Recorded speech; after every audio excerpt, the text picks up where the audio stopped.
PCL या posterior cruciate ligament injury क्या होती है?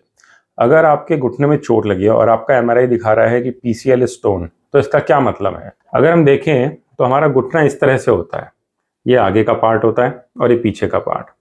इन दोनों हड्डियों के बीच में, मतलब ये हमारी थाई बोन है और ये लेग बोन है, इनके बीच में ये जो लिगामेंट होता है पीछे की तरफ, इसको पोस्टीरियर क्रूशिएट लिगामेंट इंजरी या पोस्टीरियर क्रूशिएट लिगामेंट कहते हैं। जब इसमें इंजरी हो जाती है तो उसको पीसीएल इंजरी कहते हैं। तो अगर आपके एमआरआई में आया है कि ये लिगामेंट टूट गया है जिसको कि पीसीएल कहते हैं, तो इसका मतलब ये है इन दोनों हड्डियों को आपस में स्टेबलाइज करने वाला एक लिगामेंट टूट गया है। अब जिन लोगों का ये लिगामेंट टूट जाता है उसमें ये हड्डी जो है इस हड्डी पे पीछे की तरफ को सरकने लगती है। तो इस वजह से जब हम सीढ़ी पे नीचे उतरने की कोशिश करते हैं तो फिर हमें इंस्टेबिलिटी लगती है घुटने में और हमें ऐसा लगता है कि हमारा घुटना जो है वो आगे पीछे भाग रहा है। तो अगर पीसीएल इंजरी आई है आपके घुटने में तो घबराइए मत। पीसीएल पहली बात तो बहुत स्ट्रॉन्ग लिगामेंट होता है, एसीएल से लगभग 1.5 गुना स्ट्रॉन्ग लिगामेंट होता है और ये जल्दी से टूटता भी नहीं है। सिर्फ 20% केसेस में, खासतौर से जब नी में बहुत जोर की कोई इंजरी लगी हो तब पीसीएल में इंजरी होती है, खासतौर से जिसको हम डैशबोर्ड इंजरी कहते हैं, या फिर जब स्की करते हुए इंजरी होती है, या बास्केटबॉल खेलते हुए, बेसबॉल खेलते हुए, अगर कभी कभी पूरा ही नी डिसलोकेट हो गया होता है तब अगर इंजरी हो गई है तब भी इसमें पीसीएल की इंजरी बहुत कॉमन होती है।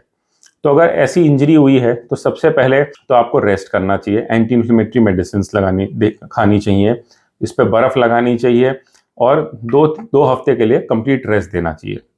फिर अगर आपने एमआरआई करा लिया है या नहीं कराया है, और अगर आप एमआरआई कराते हैं तो उसमें अगर एमआरआई में आता है पीसीएल इंजरी या कंप्लीट पीसीएल इंजरी तो फिर उसका इलाज अलग रहता है, और अगर पार्शियल पीसीएल इंजरी है तो उसका इलाज अलग रहता है।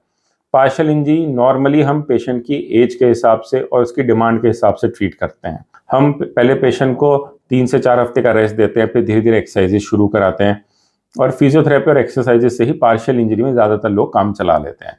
लेकिन अगर कंप्लीट इंजरी है तभी उसमें सर्जरी की ज़रूरत पड़ती है। सर्जरी भी आजकल हम आर्थ्रोस्कोपिक सर्जरी करते हैं, जिसमें कि हम लिगामेंट रिकंस्ट्रक्शन करते हैं, मतलब कि इसकी जगह पे नया लिगामेंट बना देते हैं, और ये सब आर्थ्रोस्कोपिक या दूरबीन वाली तकनीक से होता है। हम इसको प्राइमरी रिपेयर नहीं कर सकते, क्योंकि इसको रिपेयर करते हैं तो वो टूटने के चांसेस बहुत रहते हैं। तो रिकंस्ट्रक्शन के रिजल्ट बहुत अच्छे हैं, जिसमें कि हम नई टनल बना के आर्थ्रोस्कोपिकली छोटे चीरे से ही उसको ठीक कर देते हैं। ये करीब 1 घंटे के करीब की सर्जरी होती है और 1 दिन के लिए पेशेंट को हॉस्पिटल में रहना होता है। इसमें पोस्ट ऑपरेटिवली रिकवरी बहुत अच्छी रहती है, और थोड़े ही टाइम में पेशेंट अपनी सारी नॉर्मल एक्टिविटी जैसे फुटबॉल खेलना, स्कीइंग करना, या जो भी उसको एक्सर्शनल स्पोर्ट्स भी करने हैं उसमें वापस जा सकता है। तो अगर आपके एमआरआई में पीसीएल इंजरी आई है तो घबराइए मत, अपने डॉक्टर को दिखाइए। पार्शियल इंजरी है या कंप्लीट इंजरी है, उस हिसाब से आपका बढ़िया से इलाज हो सकता है। Thank you.